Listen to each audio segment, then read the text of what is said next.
अनीस अंसारी साहब के निवास स्थान पे हैं, जो पूर्व आईएएस हैं, भारत सरकार में रहे हैं, सर्विस की है, एडमिनिस्ट्रेशन सर्विस देखा उन्होंने और बहुत बेबाकी से सरकार के समक्ष अपना पक्ष रखते हैं, अपनी राय रखते हैं। आज हम उनके आशियाने पे उनके जो है निवास स्थान पे हैं। हाल ही में कानपुर में, जैसा कि आप लोगों को पता है कि जिस बर्बरता से 8 पुलिस अधिकारियों को गोलियों से छन्नी कर दिया गया और ऐसे में आज तक जो मुख्य आरोपी है, अभियुक्त है, वो फरार है।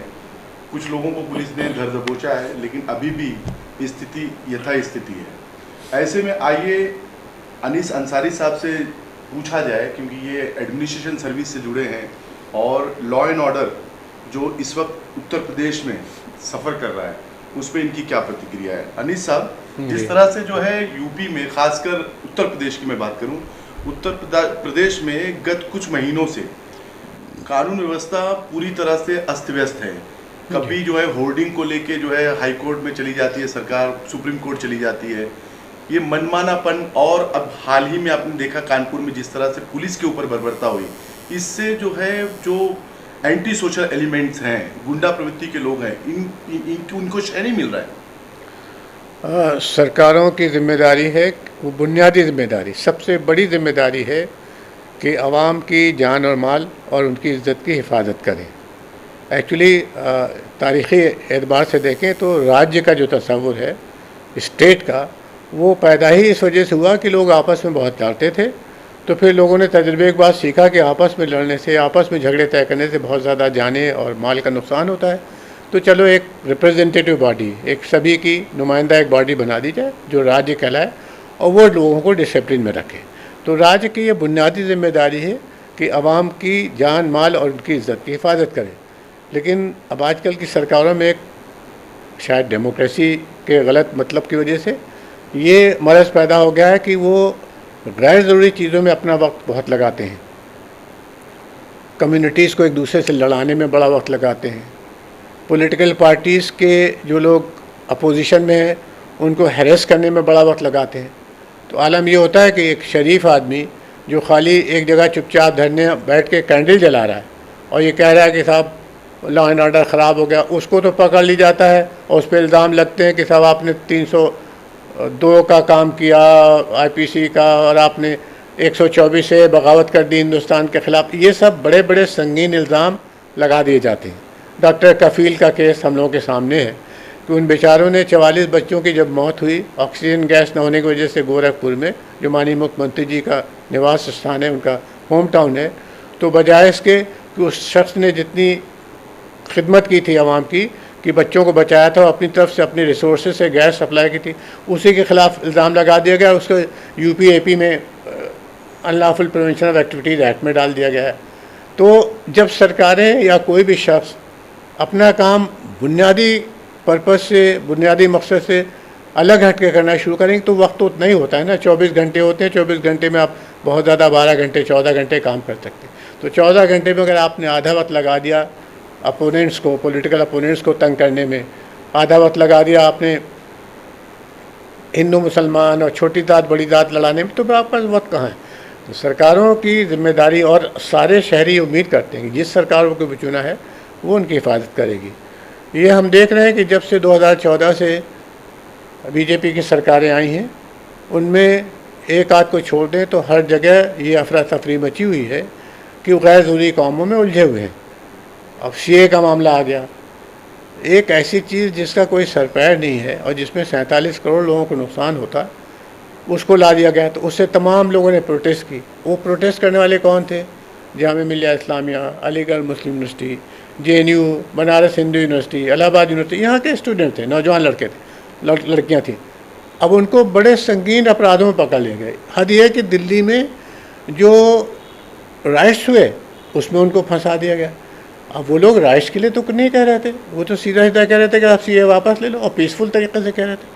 और जिन लोगों ने वहाँ पर मतलब अनुराग ठाकुर, कपिल शर्मा, जिन लोगों ने बाकायदा वायलेंस को प्रोत्साहित किया, खुले खुले बयान दिए, जिसके बाद राइट्स हुए। कपिल शर्मा ने कहा था कि बस प्रेसिडेंट ट्रम्प चले जाएं तो उसके बाद फिर हम किसी की नहीं सुनेंगे, और उसके बाद राइट्स हो गए। तो उनके ख़िलाफ़ तो अभी चार्जशीट तक भी नहीं लगाएगी, माइल्ड चार्जशीट भी लगाएगी। तो सरकारों की जो प्रायोरिटीज़ हैं, प्राथमिकताएं हैं, वो ईमानदारी का होना चाहिए। अगर सरकारें कंट्रोल करना चाहें तो कर सकती हैं, बशर्ते कि नेक नियत हो। और ये ऐसा होता था हमारे यूपी में। मायावती जी के ज़माना आप याद करें, उनमें एक बड़ी खूबी ये थी कि चाहे जिस पार्टी का आदमी हो, चाहे उनकी अपनी पार्टी को या बाहर का, अगर उसके बारे में पता चल गया कि उसने मिसबिहेव किया है किसी लड़की के साथ या कहीं पर किसी गरीब आदमी को तंग किया, तो उसको पार्टी से निकाल देती थी, उसके खिलाफ क्रिमिनल केस लगा देती थी। तो वो नज़र अगर हो कि सरकार सबकी होती है, चाहे हमने बीजेपी के खिलाफ वोट दिया हो या उसके हक़ में वोट दिया हो, मेरी सरकार है, सबकी सरकार है, आपकी सरकार है, तो फिर सारे शहरियों की तरफ से ये जिम्मेदारी सरकारों को निभाना चाहिए कि किसी भी आदमी के साथ पक्षपात न हो। क्रिमिनल जुरिडिक्शन की सबसे बुनियादी शर्त है कि इंसाफ हो, यानी सबको एक नज़र से आदमी देखे। इसीलिए जो न्याय की मूर्ति है उसके आँख में पट्टी दिखाई जाती है। जो ग्रीक मैथोलॉजी में न्याय की पट्टी वो दिखाई जाती है मूर्ति, स्टैच्यू ऑफ जस्टिस, उसमें आँख में पट्टी बंधी, जिसका मतलब ये है कि न्याय करते वक्त आप आँख बंद करके लाठी चलाएंगे, जिसका सर ऊंचा होगा जब वो सीधा उसके सर पे लगेगा और जो कानून के नीचे होगा वो बच जाएगा। तो ये ट्रेंड ना होने की वजह से गवर्नमेंट मौजूदा जो है हमारे देश की जो स्थिति है, मौजूदा स्थिति में आपको नहीं लगता कि बहुसंख्यकों को खुश करने के लिए एक व्यक्ति विशेष समाज को लोग जो है वो कर रहे हैं, टारगेट कर रहे हैं? जैसे मौजूदा उसमें आप देख लीजिए सीएए, एनआरसी और दीगर मुद्दों को आपने दर्शाया है जी। मुझे तो लगता है कि बहुसंख्यकों को खुश करने के लिए अल्पसंख्यकों के ऊपर जो इस तरह का, मुझे लगता है कि बहुसंख्यक और अल्पसंख्यक वाली जो लफ्ज़ है, जो टर्मिनोलॉजी है, ये जानबूझ के पॉलिटिकल पार्टीज़ इसको अपने पब्लिक प्रवचन में शामिल करती हैं। एक्चुअली आरएसएस हो या बीजेपी हो, ये बहुजन के लिए काम नहीं करती, ये कसीर जनता के लिए काम नहीं करती, अक्सरियत के लिए काम नहीं करती। ये हिंदुस्तान के जो अपर कास्ट का मनवादी तबका है, कैपिटलिस्ट तबका है, उनके लिए काम करती है।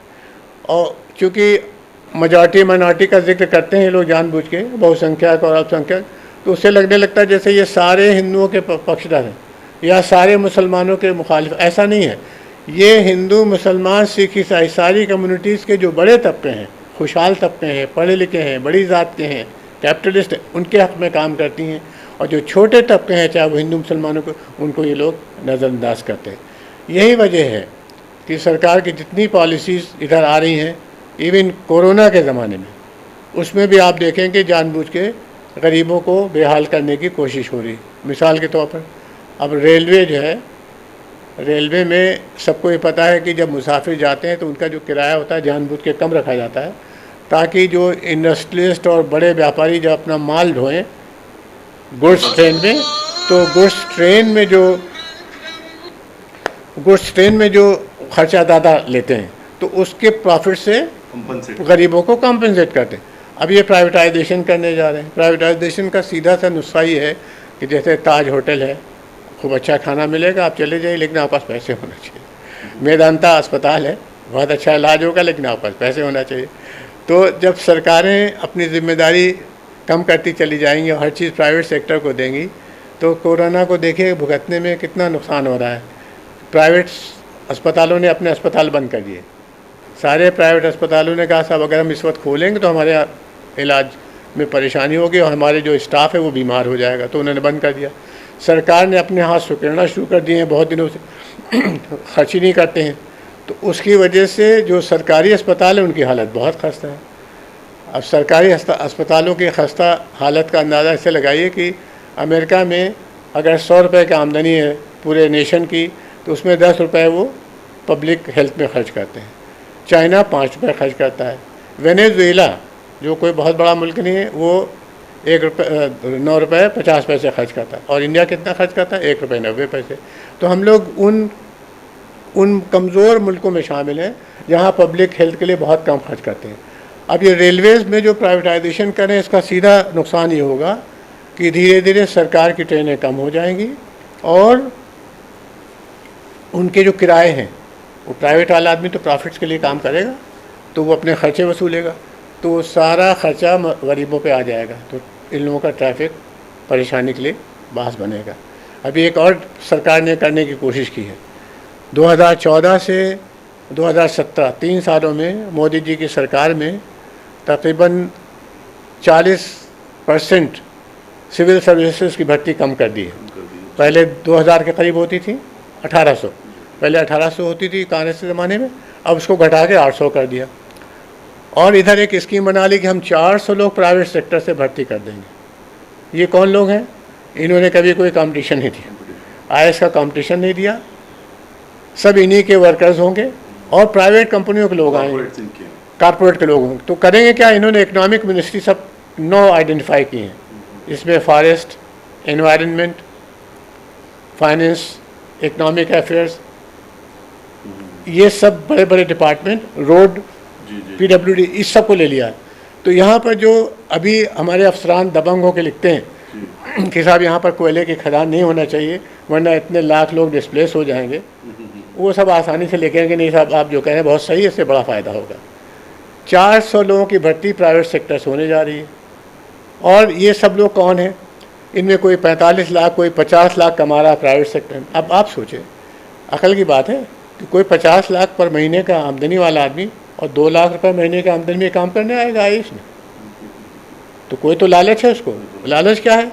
वो कॉर्पोरेट घराने से आएगा, वहाँ उसके 50 लाख जो है सस्पेंड हो जाएंगे, यहाँ उसको 2 लाख रुपये में काम करना पड़ेगा। लेकिन जैसे ही उसका 5 साल का टर्म ख़त्म होगा उसको 2 करोड़ रुपये जो है प्राइवेट सेक्टर से उसको कॉम्पनसेशन मिल जाएगा, क्योंकि उसने कोयले की खदान या जंगल का दोहन वो अलाउ करा दिया था।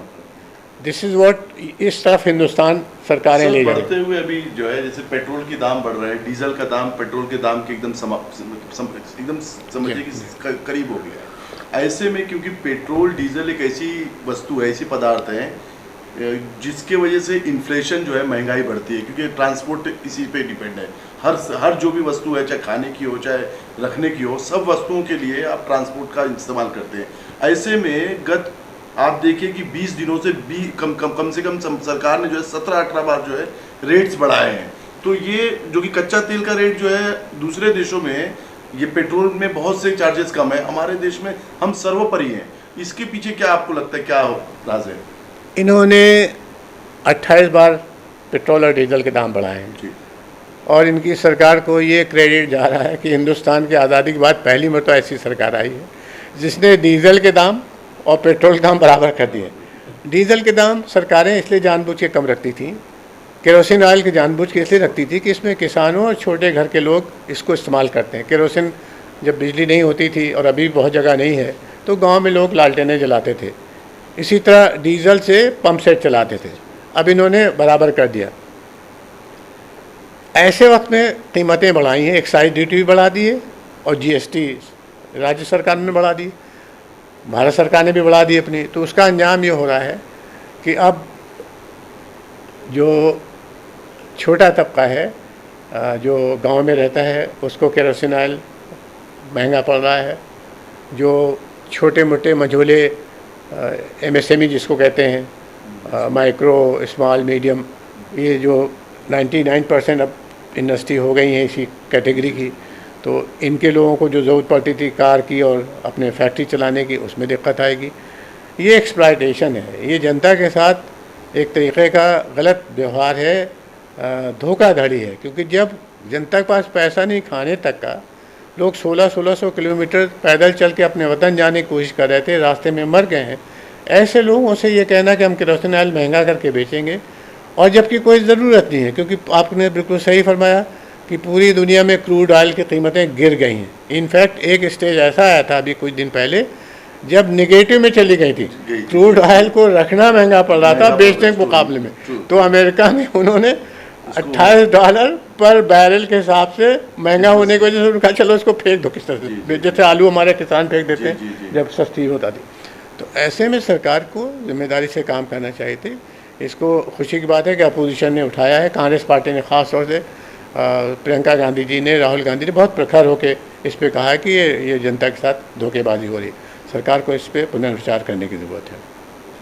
सर, आज के दौर में जो है अपोजिशन जो है स्ट्रांग नहीं दिख रहा है, बहुत सी चीज़ों में अपोजिशन जो है सरेंडर हो जा रहा है। चाहे उनके बड़े बड़े नेताओं को किसी केस में फंसा दिया जा रहा है, किसी की इंक्वायरी लग जा रही है, ईडी का डर दिखाया जा रहा है। ऐसी स्थिति में आपको क्या लग रहा है भारत, हमारा भविष्य कहाँ जा रहा है देश का?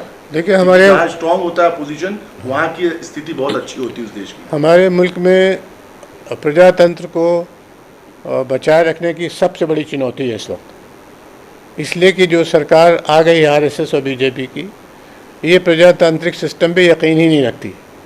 इनका बस चले तो मनुस्मृति को भारत का संविधान बना दे। एक बार सर्कुलेट भी हो गया था कि ये, जिसमें सब उसी टाइप के प्रोविजंस थे, बाद में उसको सप्रेस किया गया, लेकिन ये मान के चलना चाहिए कि प्रजातंत्र पे यकीन नहीं रखते हैं। तो इन्होंने धीरे धीरे करके सारे जो संस्थाएं हैं, प्रजातंत्र जो है खाली कागज़ में लिखने से नहीं बचता।